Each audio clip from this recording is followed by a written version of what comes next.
All right, let's look at some texturing. So I put already a UV map. It's actually spelled as UV map, but everybody says UV map. And these are the coordinates for a texture, like XYZ. That's the coordinates for the 3D space, and these are the coordinates for the UVV, UVW, are the coordinates for the texture map on your model, on your 3D model. And so every texture needs coordinates. How will it be on the model? And you as an artist are deciding these coordinates. And or the computer can make a projection, and we'll look into that. So like here we have several projections, like a planar projection. It's a projection as a beamer, or a cylindrical projection, and a spherical or camera based, like if you point the camera to something and it projects from there. We can look at that at the moment.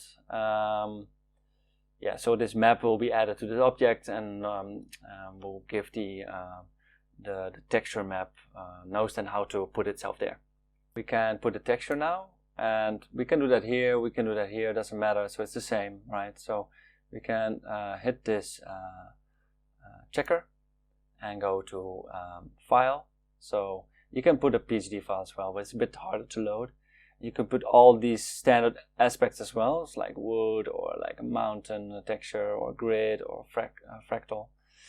Not a lot of times I'm using that. A fractal, yes, but a ramp, yes, but the other stuff doesn't really look great. So let's go to File, and so you can see here, now the graph has extended. So now here I can see, okay, there's a file node, and the file is giving a UV map. Texture plays UV map, and the texture is telling this file how to get into this color, and this color is put again on to the shader. That's very nice. So let's choose a file first, an image.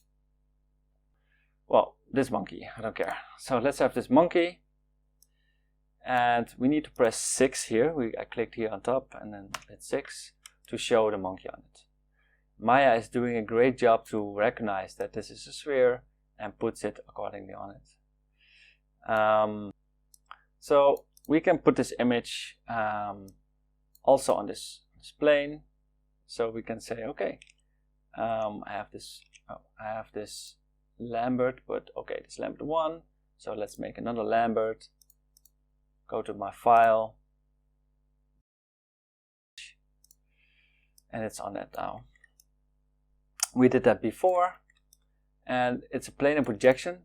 We can see the difference now. So look, we can look and go to UV, and we can see, okay, there is a best plane, automatic, camera based, there is cylindrical, planar, and spherical. If we put cylindrical, choose that now, it tries with the cylindrical projection to put that on a sphere, on a plane. So that's not really working out. So let's try that again and put a spherical. The same goes for here.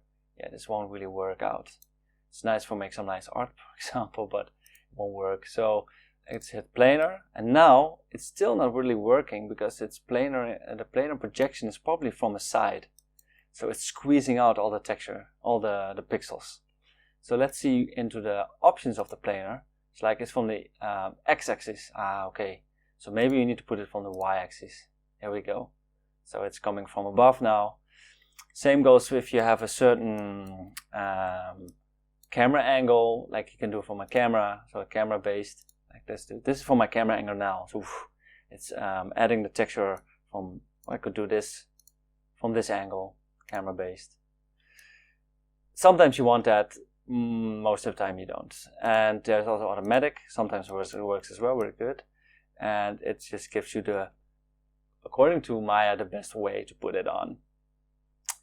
And same goes if you would have a cylinder and you would like to have that on it. Same goes for this. Oh, that's on Lambert still. Let's just put it on Blinn, for example. Doesn't really matter. And put a file on it. Again, let's go to this monkey. And we can see the monkey is on there really weirdly. So maybe we can change it up a little bit. So let's see if the automatic does something for us. So that's already a bit better, but still like, okay, It's not really what we want. So let's go into cylindrical. Here we go. Perfect. So Maya didn't really recognize it very well. We can still change it. Like with these arrows, we can change how much is on it, how much is stretched or not, how much is repeated, and how big it is, and so forth. Yeah, so we can make it smaller. And we can also go into the options here, to blend, and in here. And we can go into the placement texture, and we can rotate. We can rotate in here. We can say how much it's covered. We can say, okay, it's not repeating, so it's not wrapping, so it's only this. And also that we can rotate around and so forth. So hopefully you play around with this, and yeah. So you've learned now that there's on the UV you can have the computer doing the projection, and these are the basic ones. But if you want to really get your hands dirty, there is of course this UV editor. And in the UV editor, yeah, you can, according to what you want, create a UV map. And we can have an example here, for example. Here, like this face, and this is the UV map. And it's a lot of hassle actually to make this perfectly seamed and great in Photoshop onto this face, so that the computer knows, oh, here's the cheek, here's the ear, and not the other way around. Alright, so you know where to find that. So that's in UV and then UV editor. And let's move on.